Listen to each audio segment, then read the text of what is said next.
Dima Albasha dënohet me 25.000 euro për shpifje. Është një aktgjykim skandalös. S'pari ta shpjegojmë rastin.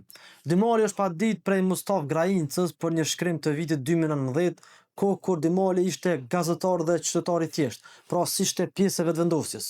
Në shkrimin e vitit 2019, Dimali flet për ndërtimet e egra në Ferizaj duke përfshirë edhe Grajincën e PTK-s. E akuzon Grajincën se i merr 2 paga si zyrtar publik, duke e quajtur Superman. Pjesë e padisë ishte pastaj edhe një status ku Dimali akuzon Grajincën për pasurim të shpejtë për pak vite, duke përdorur termin babadimër. Gjykata ka vlerësuar se termët Superman dhe babadimër janë fyese dhe ofenduese. Aq larg shkon gjykata sa thot se shpreha Superman e ka tejkalu satirën politike sepse është përdorur si etiketim ironik. Gjyqtarja se ka haberin, ama bashkë se ka haberin që satira është pikërisht përshkrim ironik. Pra në thelb satirës është ironia, përshkrimi pejorativ, etiketimi negativ.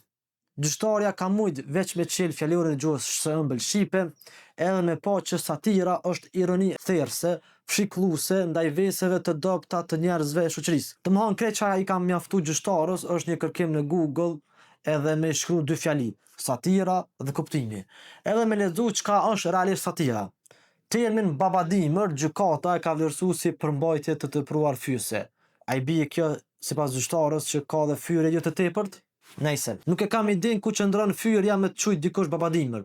Në fund të fundit babadimri nuk ka ndonjë figurë negative. Është metaforë, satirë, ironi.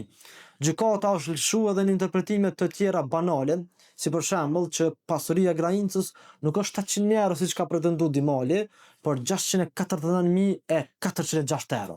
Pra Dimali ja ka shtu dikon një 50.000 euro pasuri Grajincën. Mos vet çfarë mëkati i madh.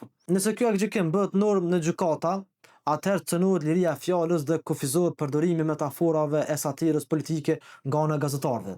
Nëse ky aktgjykim bëhet normë, na s'kemi me guxu me shkru kurrë më me satirë, sepse gjithë kena me pas frikë që mujnë me na dënu në gjykatë. Uroj që ky rast të rrezohet në gjykatën e apelit.